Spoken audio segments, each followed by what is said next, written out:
तो दोस्तों अगर आपके भी HDFC बैंक क्रेडिट कार्ड पर कोई लोन चल रहा है, उसे आप प्री क्लोज करवाना चाहते हैं तो वो कैसे कराएंगे। जैसे प्री क्लोज का चार्ज क्या रहेगा, अगर आप प्री क्लोज करवाते हैं तो क्या आपको बेनिफिट्स देखने को मिलेगा नहीं मिलेगा, क्या आपको प्री क्लोज करवाना चाहिए या नहीं करवाना चाहिए, और अगर आप करवाना चाहते हैं तो कैसे कराएंगे, कितना हमें ब्याज देना पड़ेगा, कितनी प्रोसेसिंग फ़ीस देनी पड़ेगी, वो सारी जानकारी हम आगे जानने वाले हैं। तो सबसे पहले क्या आपको माई कार्ड है लॉगिन कर लेना है। तो चलिए दोस्तों क्रोम खोल के आपको यहाँ पर माई कार्ड है वो लिख के सर्च कर लेना है। चलिए हमने माई कार्ड किया, उसके बाद माई कार्ड HDFC बैंक पर हम टैप करेंगे। उसके बाद में यहाँ पर आपका रजिस्टर्ड मोबाइल नंबर है वो आपको ऐड कर लेना है। उसके बाद में यहाँ पर गेट OTP पर हम क्लिक करेंगे। तो चलिए दोस्तों यहाँ पर हमने OTP भेज दिया है, हमारा हम OTP आ चुका है। हम यहाँ पर OTP फिल कर लेंगे। उसके बाद अब हम यहाँ पर सबमिट कर देंगे। अब यहाँ पर आपके जितने भी कार्ड होंगे वो यहाँ पर देखने को मिल जाएंगे। तो चलिए जिसे हमारे इस कार्ड पर लोन चल रहा है तो इस लोन को हम कैसे क्लोज करवाएंगे, उसका क्या प्रोसेस है वो देखने वाला है। तो देखिए यहाँ पर आपको आपका कार्ड की डिटेल वगैरह देखने को मिल जाएगी। तो सबसे पहले आपको क्या कर देना है, यहाँ पर जो मैनेज कार्ड लिखा हुआ आ रहा है इस पर आपको यहाँ पर लिंकेड EMI देखने को मिल जाएगा, ये वाला। तो यहाँ पर आपको एक बार टैप कर लेना है।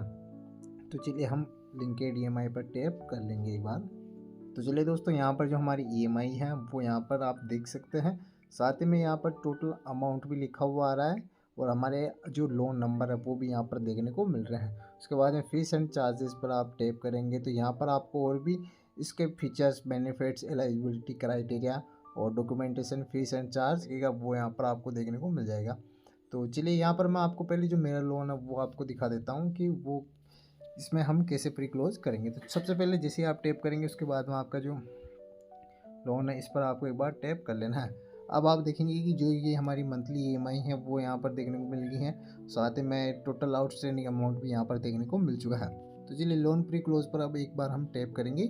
तो उसके बाद में अब आप देखेंगे लोन आउटस्टैंडिंग प्रिंसिपल, उसके बाद में pro rate interest from last statement date, और यहाँ पर 3% प्री क्लोजर चार्ज हमें यहाँ पर देना होगा। तो देखिए यहाँ पर अगर आपके कितने भी अमाउंट का लोन हो सकता है तो आपको यहाँ पर मिनिमम 3% का यहाँ पर प्री क्लोज चार्ज देना पड़ेगा। अब आप बोलेंगे यार आपका लोन है तो आप 3% कैसे निकालेंगे। तो चलिए मैं आपको पहले 3% निकलवा के बता देता हूँ। जैसे हमारे 70,626 रुपये दिए, मैंने एक कैलकुलेटर ओपन कर लिया। उसके बाद में 70,624 परसेंटेज पर मैं दबाऊँगा तो ये 3% यानी 2118 रुपये हमें यहाँ पर 3% इसका चार्ज है वो देना पड़ेगा। तो जैसे आपका अमाउंट मान लीजिए यहाँ पर कुछ भी हो सकता है। जैसे मान लीजिए आपके जो लोन है वो है 25,000 रुपये का, तो यहाँ पर आपको 750 रुपये देने होंगे। साथ ही में आपको 750 रुपये पर 18% यहाँ पर GST देना पड़ेगा, जिससे जो कि आपको यहाँ पर 135 रुपये यहाँ पर देने पड़ेंगे। यानी टोटल हमारा हो गया 750 यानी 885 रुपये यहाँ पर हमें देने, टोटल 885 रुपये यहाँ पर हमें देने पड़ेंगे। और साथ ही में अब यहाँ पर आप इसका जो कि टोटल आउटस्टैंडिंग अगर आप EMI में पे करते हैं तो वो आपके लिए ठीक रहेगा। यहाँ पर प्री क्लोज करवाने में आपको 3% वैसे भी आपको यहाँ पर देना ही पड़ेगा, लेकिन अगर आप करवाना चाहते हैं तो आपको यहाँ पर क्लोजर रीज़न डालना होगा कि आप क्लोज क्यों करवाना चाहते हैं। तो देखिए यहाँ पर बहुत सारे हमें रीज़न देखने को मिल जाता है। To avail new loan, loan from another bank, close the credit card, close saving account, to close the active loan और अदर। यहाँ अगर आपका यहाँ पर मेंशन नहीं है तो आप यहाँ पर अदर करके कुछ भी टाइप करके कंटिन्यू यहाँ पर कर दीजिए। उसके बाद में आपके नंबर पर OTP आएगा, आप OTP डाल दीजिए और जो आपका लोन है वो यहाँ पर बिल्कुल क्लोज कर दिया जाएगा। तो अब आप बोलेंगे यार मैंने क्लोज तो करवा दिया लेकिन जो पैसा है वो कैसे पे करना पड़ेगा।